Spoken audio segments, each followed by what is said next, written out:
அவர் புரிஞ்சுக்க வேண்டிய விஷயம், அவருடைய கட்சியினர் வழிநடத்தக்கூடிய புரிஞ்சுக்க வேண்டிய விஷயம் என்னன்னா, தொடர்ந்து கேன்சல் பண்ணாங்கன்னா இது ரிவர்ஸில் அடிக்கக்கூடிய வாய்ப்பு உண்டு. அதுதான் நம்ம முக்கியமாக பார்க்கணும். அவர் வந்து வர்றேன்னு சொல்றாரு, வரமாட்டார் அப்படின்னு. திரு கார்த்திக் அவர்கள் ரொம்ப பெரிய பிரச்சனையை இந்த மாதிரி சமாளித்தார்.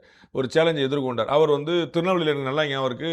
சாயந்தரம் 4 மணிக்கு அவருடைய கூட்டம் நடக்க போகுதுன்னு சரணாலயம்னு அமைப்பு நடத்திட்டு இருந்தான்னு நினைக்கிறேன். ஒரே கூட்டம் திருநெல்வேலி பூரா லாட்ஜுக்கு முன்னாடி அவ்வளோ பேர் கூட்டம் 1000 10,000 பேர் நிற்கிறாங்க.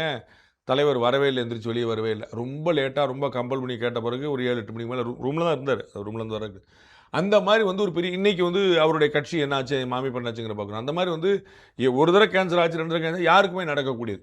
ஆனால் வந்து ஒவ்வொருத்தரையும் பிளான் பண்ணி அது கேன்சல் ஆகிட்டே போச்சுன்னா அந்த தப்பு அரசாங்கத்தின் மீது இருக்குதோ, தேர்தல் ஆணையத்தின் மீது இருக்குதோ, காவல்துறை மீது இருக்குதோங்கிறலாம் கன்ஃபியூஷன்லாம் விட்டுட்டு விஜய் மேலே தான் இருக்குன்னு எல்லாருமே வந்துடுவாங்க. இப்போ உங்களுக்கு ஒரு சிந்தனை தோணுதில்ல, அவர் கொஞ்சம் சீக்கிரம் வந்திருக்கலாம்ல அப்படின்னு. இதை மாதிரி மக்கள் யோசிக்க ஆரம்பிச்சாங்க. அவர் சீக்கிரம் வந்திருக்கலாம்ல, அவருக்கு தெரியாதா, போலாமா, ஏன் வரலன்னு நினைக்கிறேன்னு சொல்லுவாங்க. அது வந்து அவருக்கே நெகட்டிவ் ஆகும். ஒன்று அறிவிக்காமல் இருப்பது நல்லது, அறிவித்தால் அது கடைபிடிப்பது நல்லது. அவர் வந்து சென்னைக்குள்ளே வந்துட்டு ரைட்டில் போகணுமா லெஃப்ட்டில் போகணுமான்னு தெரியலன்னா அப்புறம் அவர் தான் வந்து ஆட்சியவே நடத்த போகிறார் அப்படின்னு சொன்னால் அது எவ்வளோ ஒரு ஃபன்னாக இருக்கும்னு யோசிக்கணும்.